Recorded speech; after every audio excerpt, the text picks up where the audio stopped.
So today, what I really want to focus on is 5 things that instantly attract a man to a woman. It's simple and it just makes sense. Thank you so much for joining us again on Second Act TV. Today, I'm so happy to once again welcome back Bob Grant, the relationship expert, dating coach, and the founder of Relationship Headquarters. Bob, thanks for joining me again. Thanks, Zach. It's always nice to be here with you. Well, always glad to have you back. Our viewers love you, especially the women. So, today, what I really want to focus on is 5 things that instantly attract a man to a woman. And first, before we go down this list here, how did you come up with these? Is this research? Is this what you've gained from your clients? Yeah, so some of it's a combination of both. And really, what I'm looking for are themes. What is something I hear that happens frequently and that also makes sense? Because I'm like you, I like stuff to be very practical and tangible versus just something kind of vague that can be interpreted anyway. So this is what a lot of men I know, friends as well as clients, have repeated to me. So I trust it pretty good. Well, I do too. And what I love about all your stuff, it's simple. It's simple and it just makes sense. So that's where we'll start off again here today. The first one seems obvious, but maybe we don't think about it, is eye contact. Why is eye contact such a powerful trigger for men? I'll also tell you why it's hard to do because eye contact is vulnerable. Mm. So if I'm looking at someone, I can't hide. They can see my expression, they can see stuff I don't necessarily want them to see, perhaps how I'm feeling. And that's why if we feel awkward or we feel uncomfortable, we'll look away. So if I have a habit of looking away, that's the same thing we do when we're not interested. And so from a man's standpoint, someone looks away, okay, she's not interested, doesn't like me, but holding eye contact is a sign of interest. Now, why I like that to be a habit is if you just do that with the men you like, the problem is that and you don't do it with the other ones. When you do it with the guys you like, that nervousness is going to come out. See, it's not a habit you just do. Mhm. You're only doing it when you want to, and trying to cut on and off a trait makes it much harder to do versus that's just a habit I've learned to do and hold eye contact. And it's very engaging and it tells men also that you're safe and that you are approachable. You brought up something really important that I want to make sure everybody heard, and that is that eye contact is uncomfortable. And when you think about it, that is something that, yeah, it right away is engaging. You're holding somebody, and if you can't do that, then it turns them away. I don't know if we think about that enough. I think that practicing it, and not the way that I've done it is for business or in meetings or something, is that people tell just really look at somebody, show, and that just makes so much sense, and it is difficult to do. And I like how you said that because it's a habit that's learned and we choose to do it ahead of time. That doesn't make it any less authentic. It doesn't make it insincere. It's that when you want to be able to look at someone, if you haven't been practicing that, it's too hard. Mm-hmm. It's too hard to cut on. We get nervous. We start looking and we look away. Oh, now I'm self-conscious and like it's just easier to do this. And even though it feels a little uncomfortable at first, it's also a very warm and nice gesture. Mm-hmm, exactly. So do pay attention to that. Is this something that's difficult for you? Because that could be, it might be an easy way to establish a connection if you're having trouble doing so. Number two, we've talked about this, so obvious, we can't talk about it enough, is smiling. Yeah, there was a study years ago, and they with college students, of course, and they asked them to rate what was attractive with women. And the main trait they found was a woman that smiled. And if we think about with smiling, smiling for men is an invitation that says you're safe. So if I see a woman, she frowns or she looks away, I don't know, she's in a bad mood or doesn't like me. But smiling means at least that she, is safe to have a conversation with. And when I think about the women going back to college, even that were really popular with boys, I mean, not just like that they were the prettiest, but they were just guys liked them. Mhm. All of them smiled a lot. They made every guy feel like he was someone, not that they would necessarily want to date, but that he felt good about himself. Sometimes people will say, "Well, I'm just not a natural smiler," and I say, "Well, let's become one." I mean, you don't have to. It's Yeah. just I would tell men, be nice to everyone. Don't just be nice to pretty women. Just get in the habit of just being nice. See, we get to choose which qualities we want other people to see us with, and men love this one. And instead of waiting to be inspired, if we will just be proactive with it, you will notice a difference in how men treat you. What's similar with the smile and eye contact, it's sometimes it's difficult to do. People don't even realize that they might have a frown on their face, especially when you're older, and it's even more difficult not to have that. Uh, It is something you can authentically practice, if that's a way of putting it. yeah, I think a lot of things that we do are because we were intentional. If I go back to little babies are messy. They throw food everywhere. They scream and holler. If we just left ourselves what feels natural, none of us would have manners. So if I'm kind, gracious, patient, those are things I've chosen to be. So we've been choosing our whole life to be the person we want to be. This, to me, like you said, is just an extension of that. If I want to be seen as someone that's actually pleasant and nice and inviting, I smile more just to let people know that's what's in my heart. Number three here. This is something I don't think we've talked about this. Focus and being in the moment, how that will just change how somebody is attracted to you. Explain that to me. So when I live in the moment, when things are going really well, all of us are living in the moment. We're happy but if I'm worried and thinking about tomorrow, and right now I'm talking with you, but I'm thinking about next year's taxes or some event I'm going to do in 2027. If I did that long enough, you would tell a difference. I'd be distracted. It wouldn't seem like I'm interested in being here. Folks don't think that what they're thinking about and where their focus makes a difference. Other people will pick up on that, especially like on a date, early impression.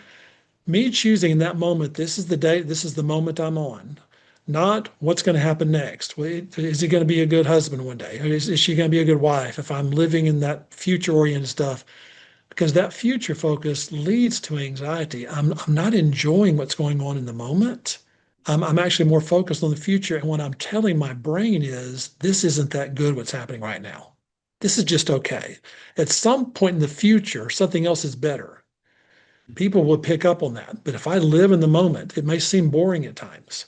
Whoever's around me, and I'll feel more connected. They do this in a lot of the support groups, Al-Anon, how people live in the moment, because in the moment's the only place you can really feel happiness and joy and contentment. If me or you are in the future a lot, that's where anxiety is. It's really interesting when I thought started thinking about this some more. Again, the whole being in the moment has become such a buzzword now, and if I think that's even harder for women to do, is be in the moment. That's why we need to be even more aware of it. It seems like we're I always think you are spiraling. right because I didn't Yeah. realize how much women are always thinking Hmm. until I Yes. started listening to them. So I Yeah. do think it's harder. Well, I mean, I'm just amazed once I listen to all these thoughts. Hmm. And so it doesn't mean you don't have any thoughts. It's just is once I find myself drifting, I just kind of bring it back. I use the Hmm. example of us. So I'm thinking about golf, but no, I'm right here. This is where I'm supposed to Hmm. be. This is where I've chosen to be. Hmm. And I'm here. So this is not the same thing as eating a steak dinner or flying in a jet. It's not supposed to be. This Hmm. is, I'm talking with her. And also, I'm lowering my expectations that I don't have to have euphoria all the time to be happy. No, Hmm. this is my great because it's right here in the moment. Hmm. And when I lower that expectation to appreciate what I have, it's much easier to experience joy because it's easier for things that happen to exceed what I expect. That's not settling. That's actually living in contentment. It makes so much sense. So yeah, if maybe think about that again. Are you in the moment, or is your brain somewhere else when you're on a date? Now, could be because you're not interested. That's another story. We're assuming with all of this that you're interested in the person that you want them to be attracted. I know this is one of your favorite points here. How you make him feel, that That is is such one a of my favorite points. huge, yeah. Mhm. So when women tell me they wonder, did I say the right stuff? Do you think I did this? And they're wanting to know, like, what's your take on I said, well, I don't think he's going to notice all those things. I know you notice him. I don't think he's going to be thinking about, she did this, she made that look, she tilted her head a certain way. He's not going to, what he's going to Yeah. notice is how he feels when he's around you. In other words, Mhm. does he feel, is she fun? He may use simplistic words. Is she fun? Was she happy? Did she like me? Meaning, how easy is it for him to please you? How easy do you think he's funny? I mean, things that are from a simple standpoint. Because for men, when we're dating, I've said this in different ways, we're 14. All of us are, but we're really 14. So at 14, I just want to know, like right now, so you're smiling and all that. Okay, good, I'm doing good. But if she's looking off and she yawns or something, oh my Yeah. gosh, now I don't know what I'm doing wrong, but I'm doing something wrong because that's not the reaction I wanted. Mhm. And so it's now I'm feeling nervous, floundering. I'm feeling like a failure. Depends on how hard I am myself. And I'm Mhm. just going to randomly try stuff. But if it feels like she's happy and content and enjoying herself, that's what I take away from meeting with you. That's what I take away. That's the stuff that lingers inside of me of, oh, that was fun. It's interesting the way you just described that. So men do sometimes go there and have those nervous thoughts in their head.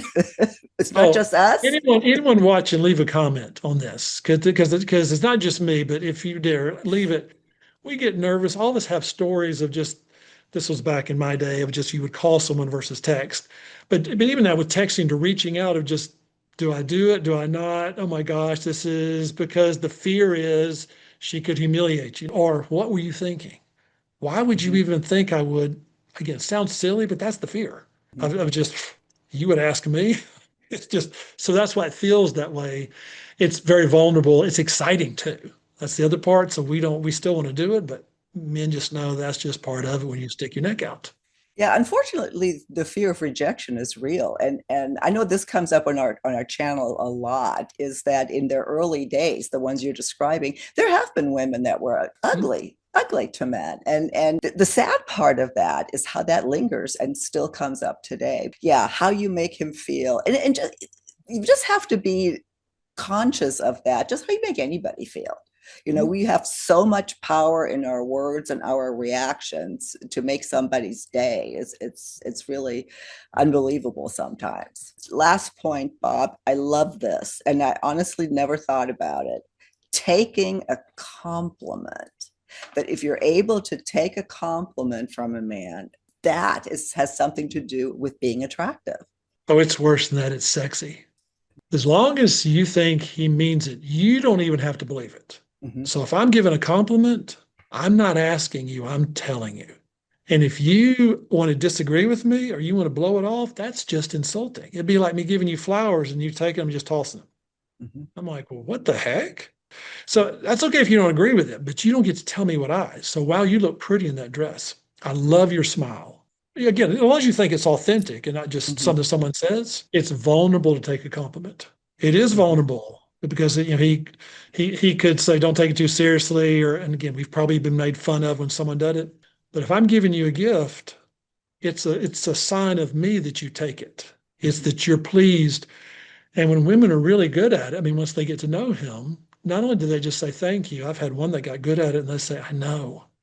Now it gets funny when they got, you have to know someone to do that, Yeah. but he wants you to be the one that he walks in the room with. It doesn't mean because you're the tallest or the thinnest or whatever the ist. It's not Mm-hmm. that. It's just that I chose to be with you and darn right I'm proud of you. Mm-hmm. So me bragging is just me telling the truth. Yeah, I in women, I know I've been like that. That's why this point was, and when I've heard it before, but it again really hit me is that we tend to just, oh no, it's, like you said, this old thing, or I don't look, I'm a little bloated. No, you didn't Mhm, say that, mhm, but we tend to it's almost like perceived as arrogance on our part. We don't want to yes. appear arrogant if we and that's it's just the opposite. Because when I thought about it like that, like if I give somebody a compliment and they tell, oh, no, that's it. It's like I'm wrong. Well, Yes. Yes. you know, that it's rude. It's rude. So if you can just, well, thank you. That shows confidence, does it not? It does show confidence. And you made a good point, I thought, which was, don't want to come across as arrogant. I think of arrogant as being entitled. Mm, So, I expect you to compliment me because of my outfit, or, If I get all dolled up and you don't, just immediately say all this stuff to me, what's wrong with you? Okay, that's different. And all of us have seen people that do that. I think that's rare. Someone's like Mhm, that. So when women worry about that, I'm like, you don't have to worry about that. The fact you're worried about it means you're not going to do it. So, but the vulnerable thing with him is you're also modeling for him, this is what you like, and this is what you're going to get more of. And it's a good agreement. mhm, You like giving compliments. I like receiving them. We're both happy. mhm, Everybody wins with this. I may have to get mhm, comfortable with it. And for him, it's okay. She notices that and she knows that I appreciate her and like her. And because again, that's a sign if you take my compliment, whether you like me or not, but at least you like what I did. Versus if I don't get some or blow it off, again, that looks like you're not interested or you don't like me or you think I'm being insincere. So now I'm like, oop, that didn't work. Yeah, it makes total sense. Well, Bob, what do you think is the biggest takeaway from this segment? That if the women that are listening, and men for that matter, it applies to both of us. What would you leave our viewers with here? I like the idea with the ones we came up with, and you model that well, which is which one is either the toughest or which one resonates like a feeling that just like, maybe that I would lean toward that. And so like when the one you said the last one, you're like, oh, that's take a compliment over here. So I would say, yeah, oh, look at that. Practice that some, or just be Mhm, curious with that one because the other ones you probably do well. And if you just make that adjustment with one of them, you'll start to notice a difference because that's probably mhm. the one that you've been burying the most or avoiding the most. And you'll probably see the quickest impact as you make some changes with that. We talk about doing this authentically, or people worry about being authentic. Each one of these points, I can personally say I practice at one time or another. Maybe some were a long time ago, some were even recent, but these are all things that we can work on. This is part of working on ourselves and becoming more attractive. So, Bob, thank you so much. I always enjoy my conversations with you. I will link to all of your information. Bob, of course, is available for personal coaching. Visit relationshipheadquarters.com. All of his contact information is below. There's lots of great blogs on your website as well. So thank you again for your time, and I look forward to another conversation soon on Second Act TV.